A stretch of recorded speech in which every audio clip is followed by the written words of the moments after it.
She was 70 years old, limping through a crowded diner at noon on a Tuesday, and not one person would let her sit down. Not the retired couple by the window, not the construction crew near the jukebox, not the mother with her 2 kids in the corner booth. They all smiled politely, mumbled something about saving the seat, and went back to their meals. But when she approached the table where Cal Mercer sat alone, leather vest worn and faded, beard streaked with gray, he didn't smile. He didn't make excuses.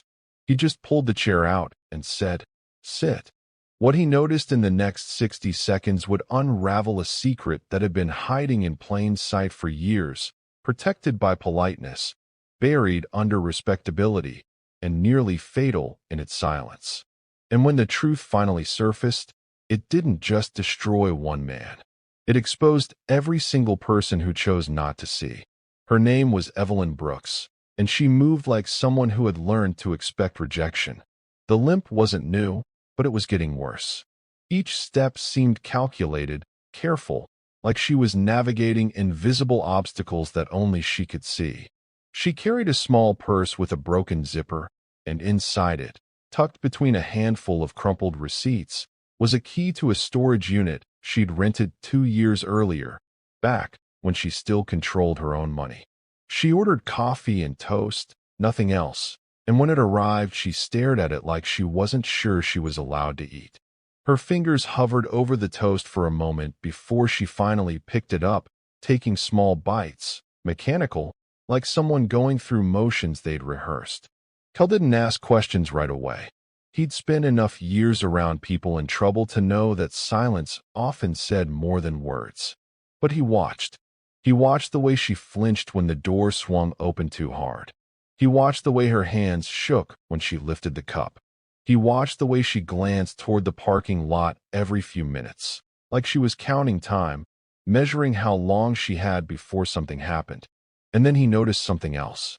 The bruise on her wrist, faint but deliberate, the kind that comes from being grabbed, not from falling. The way she favored her left side when she shifted in the chair. The fact that her coat, even in the warmth of the diner, stayed buttoned all the way up. There were other things too, small things. The way her shoes were worn unevenly, like she'd been walking on hard surfaces for hours. The way her hair, though clean, was cut irregularly, like someone had done it at home without much care. The way she kept touching her pocket, checking for something, reassuring herself it was still there. Evelyn Brooks had been a widow for 12 years.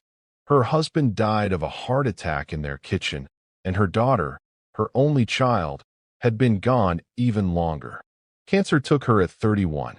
After that, Evelyn lived alone for a while, managing fine, keeping the house clean, paying her bills on time, and attending church on Sundays. She had friends then, women from her quilting circle, a neighbor who'd stop by for coffee, a life that, while quiet, was hers. But then her nephew Victor moved back to town. He was her late sister's son, polite, well-dressed, worked in finance. He convinced her it wasn't safe for her to live by herself anymore. Too many stairs, too much upkeep. What if she fell? What if something happened and no one found her for days? He painted a picture of danger that didn't exist, but he painted it so well that even Evelyn started to believe it. So she moved into his house, into what used to be the garage, converted into a small room with a bed, a chair, and a space heater that didn't always work. The walls were thin. The window didn't open. There was a lock on the door, but it was on the outside, and Victor explained that away too.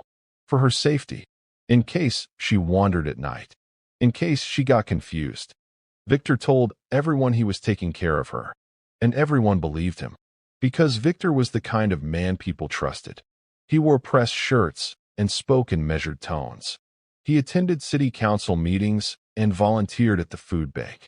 And respectability, Cal had learned, was the best disguise evil ever wore. Cal Mercer didn't believe much of anything people said without proof. He'd been riding with the club for over 20 years, and before that, he'd done time in the service. Seen enough to know that the worst kind of evil doesn't announce itself. It hides behind good manners and clean shirts and words like family, and responsibility. He'd lost his younger brother that way. Not to violence. To neglect. To people who said they cared but never checked. To a system that moved too slowly and a community that looked the other way. His brother had died in a care facility where the staff was overworked and underpaid, where corners were cut and complaints were ignored, where by the time anyone noticed something was wrong, it was too late. Cal had sworn then that he'd never ignore the signs again, that he'd never be the person who looked away because it was easier. So when he saw Evelyn sitting across from him, trembling over a piece of toast she couldn't finish, he didn't see a confused old woman. He saw someone running out of time. She didn't say much at first, just small talk. The weather, the coffee, how long had the diner been there, how things used to be different when she was younger. But then, almost like she was testing him, like she was trying to see if he was someone who could be trusted, she said, "I'm not supposed to be outside." Cal set his cup down. "Says who?" She looked at the table. "My nephew. He says it's not safe, that I might get confused. Wander off. Do you get confused?" She met his eyes for the first time, and there was something in that look, something sharp and clear and desperate. "No." That was all she said, but it was enough. Because Cal had already started counting the inconsistencies. If she wasn't supposed to be outside, how did she get here? If she was so frail, why was she wearing clothes that didn't fit right, like they'd been bought without her input? Why did she keep touching that pocket, like she was protecting something? Cal leaned forward slightly, keeping his voice low. "How'd you get out today?" She hesitated, then whispered. "He had a meeting. Left early. I knew I had maybe 2 hours. I caught a ride with the woman who delivers his mail. She drops packages at the house sometimes. She thinks I'm visiting from out of town." Her voice dropped even lower. "She doesn't ask questions." 2 hours before what? She didn't answer. She just looked at the door again, and Cal understood. 2 hours before Victor came back. 2 hours before he noticed she was gone. 2 hours before whatever consequences she'd learned to fear. When she stood to leave, the storage unit key slipped from her purse. Cal picked it up, planning to return it, but she'd already limped out the door. He turned the small metal tag over in his hand. Unit 47, Pine Self-Storage. Cal didn't go to Victor's house. He went back to the clubhouse and talked to Ronan Hale, the chapter president, a man who didn't waste words and didn't move unless he was sure. Ronan was in his late 50s, gray hair pulled back, face lined from decades of decisions that mattered. He listened while Cal talked, didn't interrupt, didn't question, just absorbed the information like he was assembling a puzzle.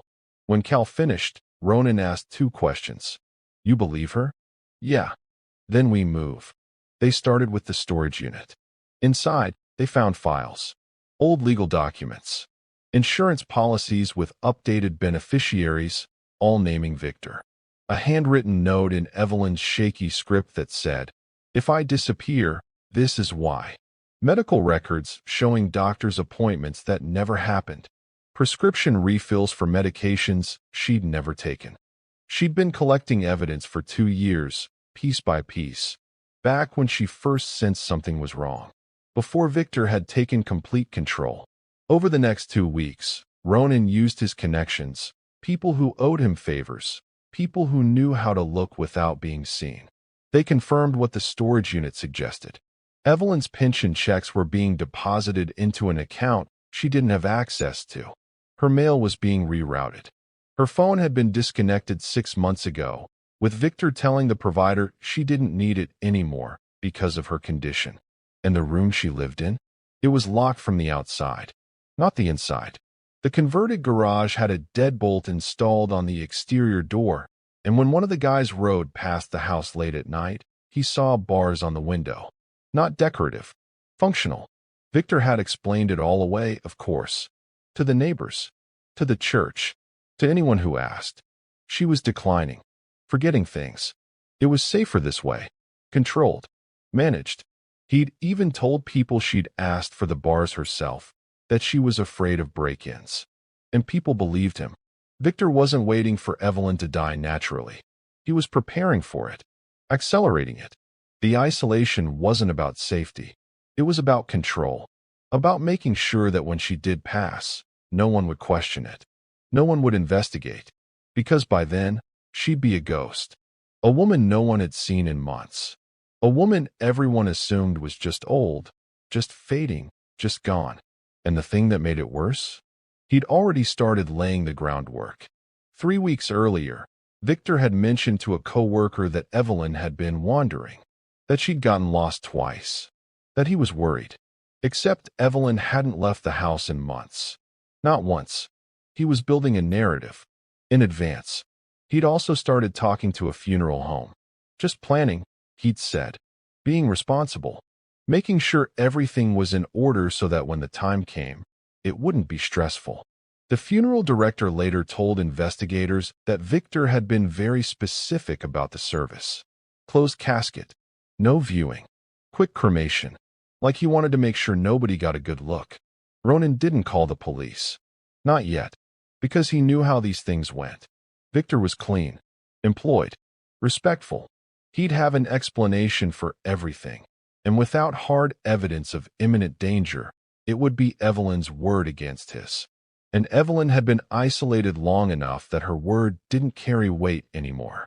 So Ronan did what he did best. He applied pressure. Quietly. Strategically. The club started showing up. Not at Victor's house. That would have been too obvious, too easy to spin as harassment. But at the diner. At the grocery store. At the bank. At the coffee shop where Victor met clients. Anywhere Victor went, there was a bike in the lot. A man in a vest. Watching. Not threatening. Not confronting. Just present. Just visible. And Victor noticed. At first, he tried to ignore it. Tried to convince himself it was a coincidence. But when the same bikes showed up 3 days in a row, when the same faces kept appearing in his periphery, he started to crack. He started making mistakes. Got sloppy. Started talking too much. Trying to control the narrative. Explain things that no one had asked about yet.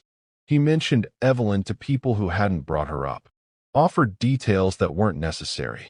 Overexplained. And that's when Mara, the waitress at the diner, came forward.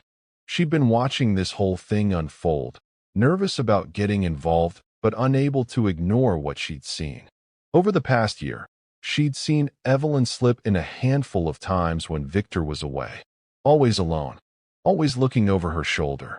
And one time, 6 months back, Evelyn had whispered to her, slipping a $5 bill across the counter even though the coffee was only $2. If I don't come back, it's not because I didn't want to. Mara had thought about that moment for weeks. Months. Felt guilty about not saying something sooner. But she'd convinced herself she was reading too much into it, that it wasn't her business, that Evelyn was probably fine. Until she saw the bikes. Until she realized someone else had noticed too. So she went to Cal, told him what Evelyn had said, and that was the piece that made everything else make sense. With Mara's testimony and the evidence from the storage unit, Ronan finally brought in the authorities.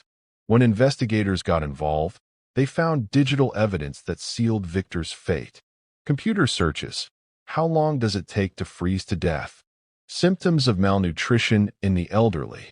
How to report a death at home. Ways to avoid an autopsy. He'd been researching, preparing, calculating. Not out of care, out of greed. They also discovered financial records showing that 3 weeks earlier, on the same